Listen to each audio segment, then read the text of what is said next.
જય સચ્ચિદાનંદ. જય સચ્ચિદાનંદ. તમે હમણાં કીધું કે દાદા ભગવાન વખતે બી આવા પ્રશ્ન પૂછાતા નહોતા. હા, અમુક રેકોર્ડિંગ મેં સાંભળ્યા છે ને, તો બહુ અત્યારે આપણને હોય એવા જ પ્રશ્નો હોય છે. તો તમને આટલા ડીપમાં કેવી રીતે તૈયાર કરે? એ કઈ અલૌકિક વસ્તુ, એટલે એ કેમના ઘડાયા એમ? જય સચ્ચિદાનંદ. જય સચ્ચિદાનંદ. બોલો બોલો. એટલે કદાચ જ્ઞાન લેવા માટે બી હું સ્પેશિયલ ગયો નથી. જી. જ્ઞાન શું કહેવાય એ મને ખબર નથી. મારો બિઝનેસ સાચવવા માટે થઈને હું જ્ઞાન લેવા ગયેલો. બરાબર છે. જે વ્યક્તિએ મારું નામ લખાવ્યું છે ભાઈ, એને શી ગરજ એમ? તો કુદરતે બનાવ બનવાનો લખ્યો હશે. બરાબર. જયારે એ જ્ઞાન વિધિ થઈ ત્યારે બી કશું જ જાણતો નતો, પણ એટલું ખરા હું જ્યાં જતો હતો ત્યાં ક્રોસ રહેતો હતો, પણ એ બધું 1 મિનિટમાં સટાક સટાક પતી ગયું, છેદ ઉડી ગયા. જી જી જી. પછી આગળનું જાણવાની ઈચ્છા થઈ, એમાં આ બધા પાયા ઘટે. પછી એકવાર કીધું કે ભાઈ તમે કમલેશભાઈને મળજો. બરાબર. એ તમારી વખતે બી હું બહુ ઓછો આવું છું, પણ આપણા પ્રશ્નો મળે એટલે વટિંગ. પણ તમે જે રીતે જવાબ, એ માહોલ ને એ જવાબ નથી નીકળતા હોતા. એનું કારણ શું છે? એનું કારણ અમે શું છીએ એના માટે અમે કહીએ, એના કરતા અમે શું છીએ એના માટે દાદા ભગવાને શું કીધું છે હું તમને કહું એટલે જવાબ મળી જશે. બરાબર છે. અમે શું કહીએ, અમે કહીએ એના કરતા અમે શું છીએ એના માટે દાદા ભગવાને શું કીધું છે એ તમને કહીએ, એમાં તમને સાર મળી જશે. 17 વર્ષની ઉંમરે જયારે દાદા ભગવાનને પહેલી વખત મળ્યો ગાંધીનગર પથિક આશ્રમમાં, 17 વર્ષની મારી ઉંમર, 1977માં ડિસેમ્બર મહિનો હતો, નવેમ્બર ડિસેમ્બર જ હતો. પહેલી વખત મળ્યો, કોલેજમાં ભણતા હતા અમે, FY. તો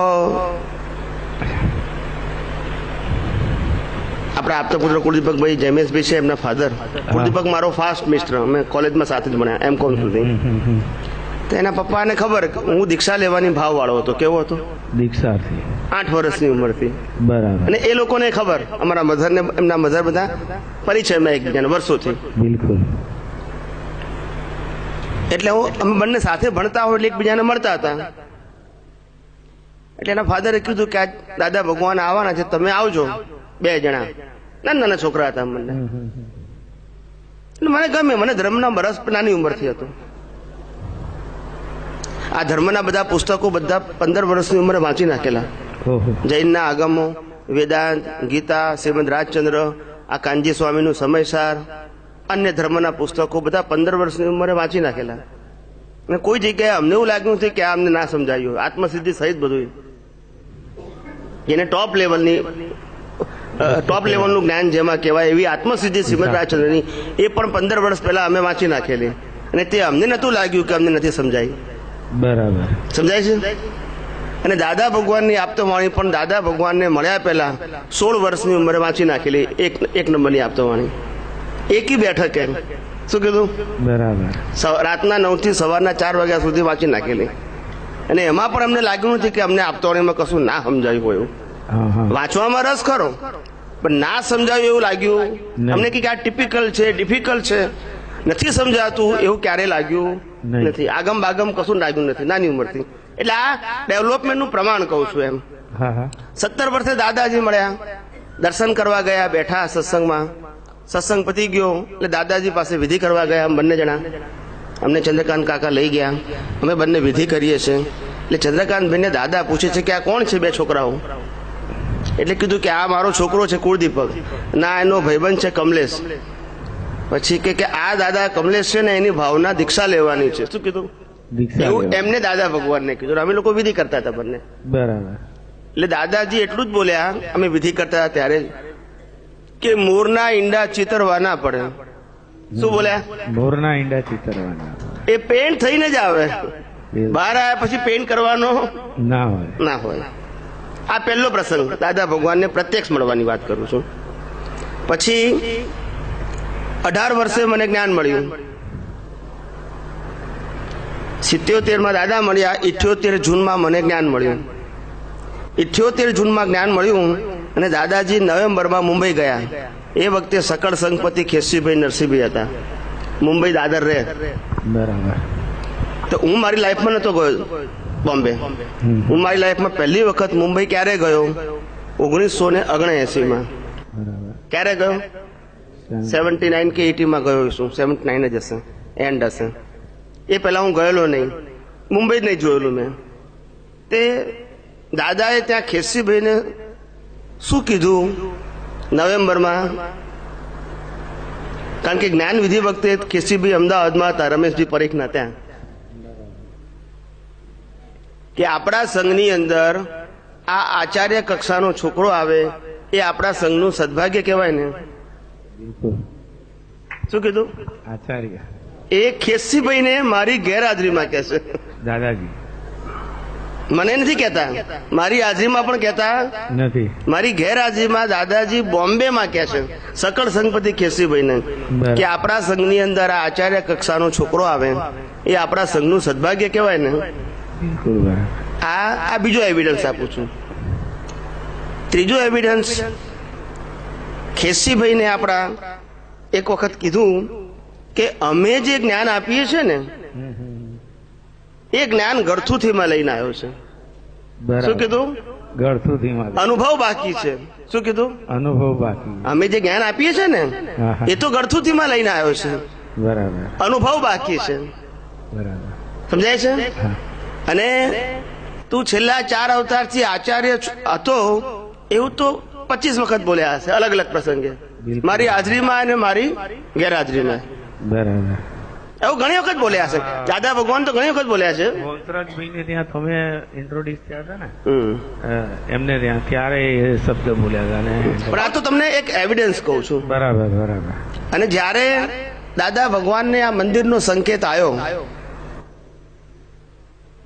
ત્યારે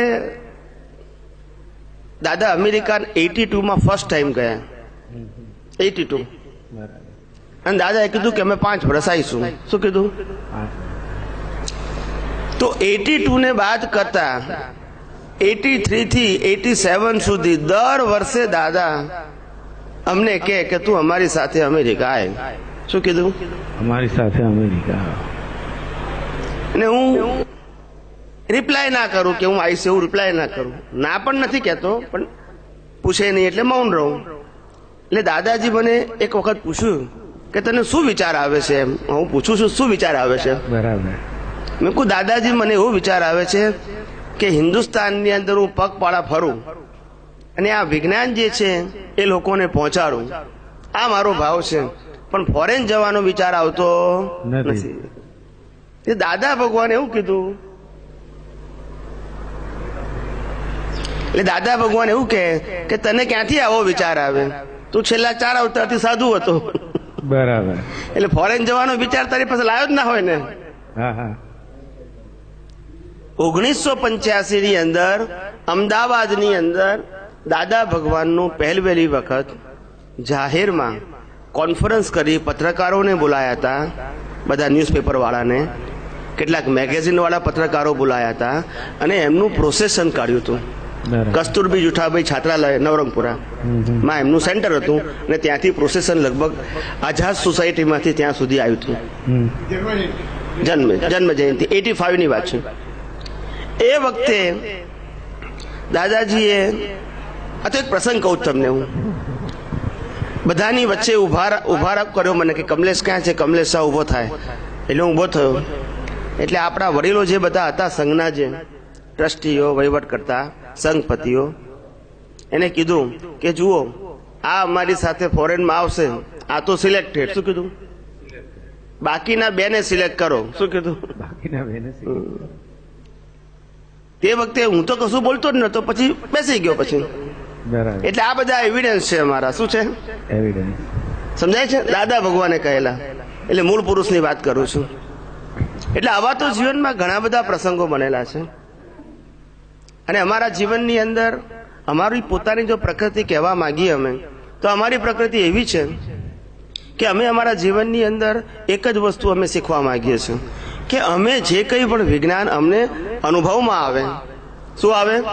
અનુભવમાં. અમને જે વિજ્ઞાન અનુભવમાં આવે એ જગતને અમે શેર કરીએ. શું કરીએ? શેર કરીએ. સેલ નથી કરવા માંગતા, સેલ નથી કરવા. શેરિંગ કરવા માંગીએ છીએ. અને અમારા જીવનનો એક જ મકસદ છે કે લોકોને વિજ્ઞાન પહોંચવું જોઈએ. બિલકુલ. માધ્યમ ગમે તે હોય, અમે પ્રત્યક્ષ હોઈએ કે ના પણ હોઈએ, પણ આ વિજ્ઞાન જેમ છે તેમ લોકો સમક્ષ પહોંચવું જોઈએ. આ અમારા જીવનનો મકસદ છે. અમારા જીવનનો મકસદ કોઈ સંસ્થા બનાવી, મંદિરો બનાવવા, હોલો બનાવવા, માસ ઓફ પીપલને સમારંભો કરીને ભેગા કરવા, એ અમારા જીવનનો પ્રોજેક્ટ કે પિક્ચર છે નહીં. દાદા ભગવાનની જેમ જ લોકોના ઘરોમાં, નાની જગ્યાઓ ઉપર, નાના સમુદાયોમાં જ સત્સંગ કરી અને લોકોના બ્રેન નહીં પણ હાર્ટ સુધી પહોંચવું. શું કીધું? બ્રેન નહીં પણ હાર્ટ.